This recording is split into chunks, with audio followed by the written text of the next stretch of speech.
Oh, me. Coach, I was talking to them. The bats seem to be heating up at the right time. How good is that for your pitchers to know they can go out there and rely on the guys coming through at the plate? Well, I think what we've seen is just seen more consistency out of the lineup, and it's really been about the last 3 or so weeks. After Mississippi State, I think we really swung the bats a lot better, and just getting more quality at bats out of guys and wearing down opposing pitching staffs, getting into the bullpen. And when you have 9 guys in your lineup that can do that, and then guys that can come off the bench, Connor Tate's a guy that jumps out, has some really big pinch hits for us, and Randon Jernigan's another guy, if he's not starting, can come off, and those guys have all done a great job, and it certainly does give your pitchers a lot more confidence when they have a cushion, and they also know behind them you get the best defense in Georgia history behind them. I mean, in the league, our starting infielders made 4 errors in the league. Cam Shepard made 0 errors. Chris Lakos, extraordinaire behind you, can tell you if that's ever been done before in the league. I would venture to say that a shortstop that started all 30 games in the SEC has never gone clean without making an error. That's unbelievable when I saw that. Because it wasn't something I knew how good he was, but it didn't really hit me until someone put that out there. That's how good he's been, and just our infield defense has just been unbelievable.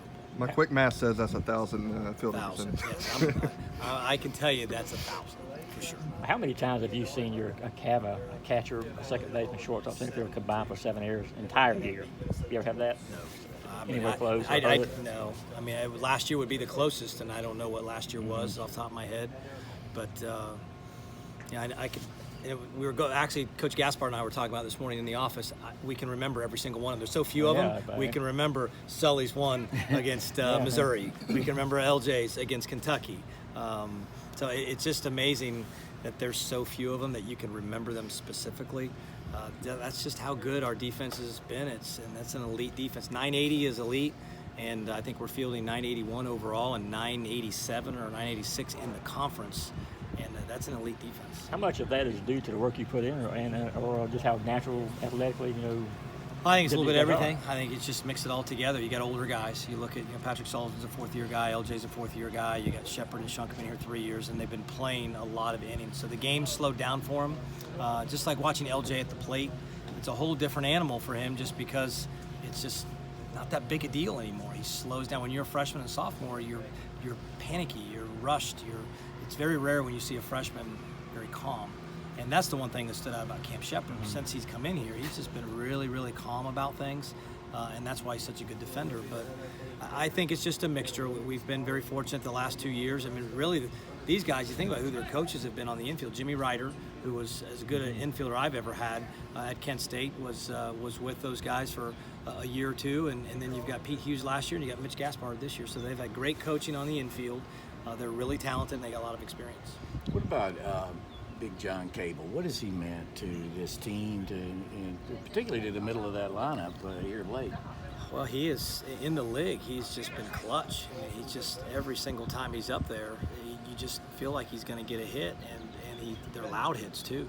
Every at bat, he's putting the barrel on the ball, and he's just that quiet guy. Doesn't say a whole lot, just shows up and hits doubles. And he's just been really good for us. And again, that's very just luck. We lucked into that one. He wanted to come to Georgia. He wanted to play here. Was able to transfer as a graduate transfer, and we didn't talk to him until June last year. And just really, we're really fortunate to have him. How big deal is this week for y'all? You want to win every game you play, and at this stage, I still think that we can earn some national respect. Not that that's really that big a deal for us internally. We know we're a good team. We feel like we're 100% locked to be a top 8 seed. There's no way you can win 21 games in this league and have an RPI of 3 and not be a top 8. But certainly we would like to make a run. And our pitching is set up. Tim Elliott will go on Wednesday on more than full rest, and Cole Wilcox can come back on full rest. Tony would throw Friday if we played Friday. If we got to Saturday, Emerson would probably start on Saturday. And that's when you got to start thinking about pitch counts and keeping them ready, because the regionals is the most important thing. We don't want to do anything to put us in a difficult spot for the regionals. But bottom line is, every game that we're playing, we're going to try to win. But then once we get into Saturday and Sunday, if we get there, we'll just have to strategically think about how it's going to affect us the next weekend. Last year, how much of it this team was, obviously happy to win, happy to be kind of where you guys were at? This year, you hear a lot more, Aaron Chunk in particular, talked a lot about the team having a chip on its shoulder. Yeah. Lessons learned from last year, played a little more with an edge, I guess. Is that something as a coach you see in every day when you're out here on the field? Well, that's the message that we gave to those guys, in our exit interviews, last year, and I said it. I was very pleased with our exit interviews because I was disappointed the way it ended. And I didn't sleep at all after the Duke games, and I didn't know if our players would come in, hey, Coach, we had a good year, we'll go get them next year. They were all upset to a man, really, really upset. And which made me happy as a coach because they had a chip on their shoulder and they've carried it over. We've talked about it. That's been kind of a reoccurring theme. We've got the experience. We know what it feels like to finish our season before we want to finish it. Let's take it to the next step. So having that experience of last year's helped us.